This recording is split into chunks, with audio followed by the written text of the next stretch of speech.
Hello NEET के धुरंधरों, welcome to बायोकार्डियन YouTube channel. मैंने अभी हाल ही में एक शॉर्ट्स बनाया था जिसके अंदर नीट के सिलेबस को बताया था, तो वो वीडियो बहुत अच्छी रही, तो आप सभी का प्यार मिला, इन सभी के लिए आपको थैंक्स। और मेरी ये सेकंड वीडियो आ रही जिसके अंदर बच्चों ने कमेंट किया कि भाई ये बताओ कि नीट का क्या क्या सिलेबस होता है। तो अभी मैं आपको बताऊंगा कि भाई पूरा सिलेबस क्या है। ये चाहे बच्चा 11th का हो, चाहे 12th का हो, चाहे ड्रॉप आउट हो, वो सभी के लिए बहुत बेनिफिट होगा, क्योंकि जब हम टाइम टेबल बनाते हैं हमें पता होगा कि क्या पढ़ना है, तो हम अच्छे से उसको मैनेज कर सकते हैं। तो आइए स्टार्ट करते हैं नीट का सिलेबस 23 के लिए और 24 के लिए। तो स्टार्ट करते हैं। तो क्लास 11th की अगर हम लोग बात करें तो उसके अंदर मेजर जो टॉपिक होते हैं as for the NCERT 5 unit के अंदर उसको क्लासिफाई कर रखा है। मैं आपको सीबीएसई की जो बुक है एनसीईआरटी उसी के अकॉर्डिंग पूरा नीट का सिलेबस बताऊंगा, जिससे जो बच्चे एनसीईआरटी को फॉलो करते हैं, क्योंकि एनसीईआरटी के अंदर हमने रिएक्शन वीडियो के अंदर भी देखा था कि मैक्सिमम क्वेश्चन एनसीईआरटी से ही आते हैं, तो हमें एनसीईआरटी को सबसे पहले कवर अप करना है और साथ ही साथ जो टॉपिक हैं वो आपको पता होना चाहिए कि नीट के अंदर क्या क्या इंपॉर्टेंट है। तो स्टार्ट करते हैं।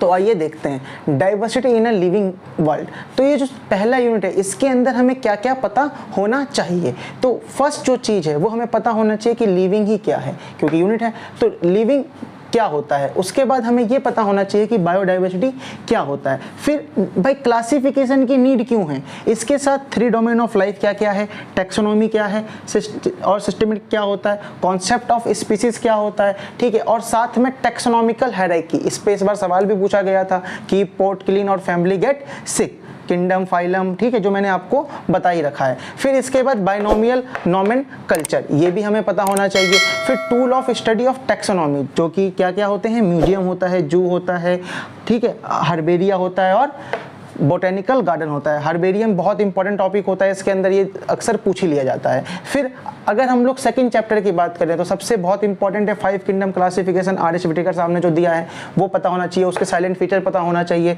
उसको क्लासिफिकेशन क्या है, जैसे कि मोनेरा, प्रोटिस्टा, फंजाई, ठीक है, जो भी उसको हम लोगों ने मेजर क्लासीफाई कर रखा है। और साथ में जो मेजर ग्रुप है लाइकेन, वायरस और वायरॉइड, ये भी हमें अपने को यूनिट 1 के अंदर पता होना चाहिए अगर हम नीट की प्रेप कर रहे हैं। फिर अगर चैप्टर 3 में आते हैं, चैप्टर 3 किसके बताता है, प्लांट के बारे में बताता है, ठीक, एंजियोस्पर्म क्या है, जिम्नोस्पर्म क्या है, ठीक है, तो एल्गाई, ब्रायोफाइटा, टेरिडोफाइटा, जिम्नोस्पर्म और एंजियोस्पर्म, इन सभी के बारे में हमें जानकारी होनी चाहिए। और आगे स्टार्ट करते हैं। जो एंजियोस्पर्म है, एंजियोस्पर्म की जितनी भी क्लासेस है हमें सारी पता होनी ही चाहिए। साथ में जो उसके कैरेक्टरिस्टिक फीचर हैं वो हमें पता होने चाहिए, उसके एग्जाम्पल सारे के सारे पता होने चाहिए। फिर आते हैं चैप्टर 4 के अंदर, जो कि है क्या, एनिमल किंगडम, एनसीईआरटी के अकॉर्डिंग। तो इसके अंदर हमें क्या पता होना चाहिए कि जो भी उसके हम लोगों ने क्या कर रखा, क्लासीफाई कर रखा है, जो उसके सभी साइलेंट फीचर है वो हमें सबके पता होना चाहिए। कोडेटा क्या होता है, नॉन कोडेटा क्या होता है, ठीक है, अप टू फाइलम लेवल तक, कि जितना भी फाइलम लेवल तक है वो सब चीज़ें हमें पता होना चाहिए। यही चीज़ हमें कोडेटा के अंदर ही पता होना चाहिए, उसकी क्लास लेवल तक, ठीक है, और सभी के हमें 3 से लेके 5 तक एग्जाम्पल और उसके एटलीस्ट 2 एग्जाम्पल और साइलेंट फीचर हमें याद होने ही चाहिए, ठीक है, क्योंकि बहुत बार सवाल आ जाता है, ठीक है, कि भाई एग्जाम्पल दे देंगे और आपसे सवाल पूछ लेंगे कि कौन सा ये है, किसके फाइलम के अंदर आता है, कौन से कोडेक के अंदर, किसके अंदर ओपन सर्कुलेटरी है, किसके अंदर क्लोज सर्कुलेटरी है। ऐसे सवाल आपने नीट के अंदर बहुत बार देख ही रखे होंगे, ठीक है। तो अब हम नेक्स्ट स्टार्ट करते हैं यूनिट 2। अब हम यूनिट 2 की ओर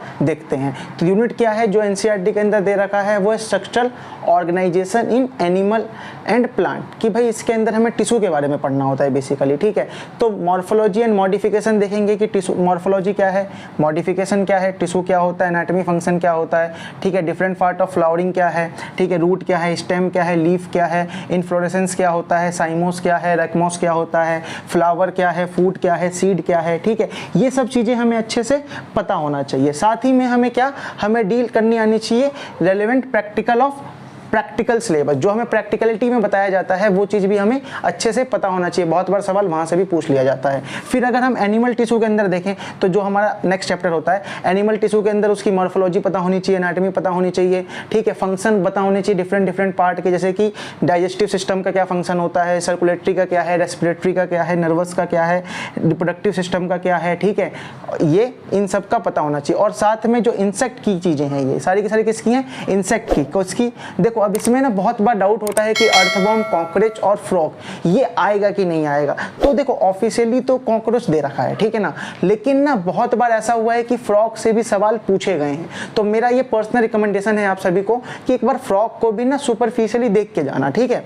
तो ये भी अपने को पता होना चाहिए। देखो कॉकरोच तो पढ़ना ही पढ़ना है, ठीक है, लेकिन अपने को फ्रॉग और अर्थवर्म थोड़ा बहुत देख लेना है, ठीक है ना, क्योंकि पास्ट हिस्ट्री के अंदर सवाल करोगे, पास्ट PYQ लगाओगे तो उसके अंदर फ्रॉग का सवाल आ चुका है, ठीक है।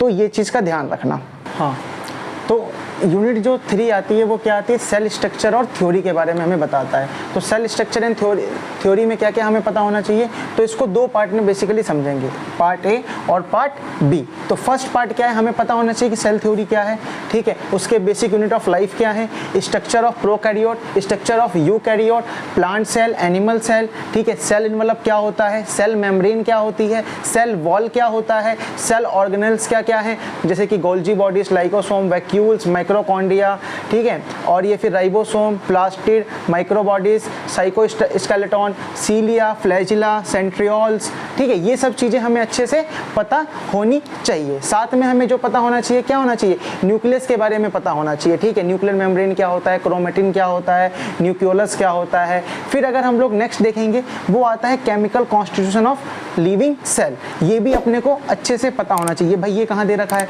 ये बायोमॉलिक्यूल वाला जो चैप्टर है आपके, उसके अंदर सारी बातें बता रखी है। बायोमॉलिक्यूल, स्ट्रक्चर और फंक्शन क्या होता है, प्रोटीन क्या होते हैं, कार्बोहाइड्रेट क्या होते हैं, लिपिड क्या होता है, न्यूक्लिक एसिड क्या होता है, एंजाइम क्या होता है, एंजाइम के टाइप्स क्या होते हैं, प्रॉपर्टी क्या होता है, एंजाइम का एक्शन क्या है, कौन सा नॉन कॉम्पिटिटिव है, कौन सा कॉम्पिटिटिव है। और बेसिकली जो बायोमॉलिक्यूल की टेबल है ना बच्चे, वो बहुत अच्छे से पढ़ लेना, क्योंकि उससे ना बहुत ज़्यादा सवाल आते हैं, ठीक है। तो ये चीज़ें। अब नेक्स्ट आता है सेल डिवीजन, कि सेल डिवीजन में क्या क्या पता होना चाहिए। तो सेल साइकिल क्या है सबसे पहले, ठीक है ना, सेल साइकिल आपको पता होना चाहिए। फिर माइटोसिस पता होना चाहिए, मियोसिस पता होना चाहिए, और उन सभी का सिग्निफिकेंस, ठीक है। और इसमें एक टॉपिक और आप ऐड कर सकते हो जो एक्स्ट्रा है, कभी कभार पूछ लिया जाता है, ए माइटोसिस, वो भी आप लोग पढ़ सकते हो, ठीक है, कि अगर कुछ बाहर से आए तो वहाँ से भी सवाल कभी कभार आ ही जाता है, ठीक है। जो कहते हैं ना 1-2 सवाल बाहर से आया है, तो वो वही टॉपिक है जहाँ से आपको आते हैं, ठीक है ना। तो मैंने सारा कुछ आपको बता दिया है यूनिट 3 के अंदर। अब हम नेक्स्ट देखेंगे यूनिट 4 के अंदर।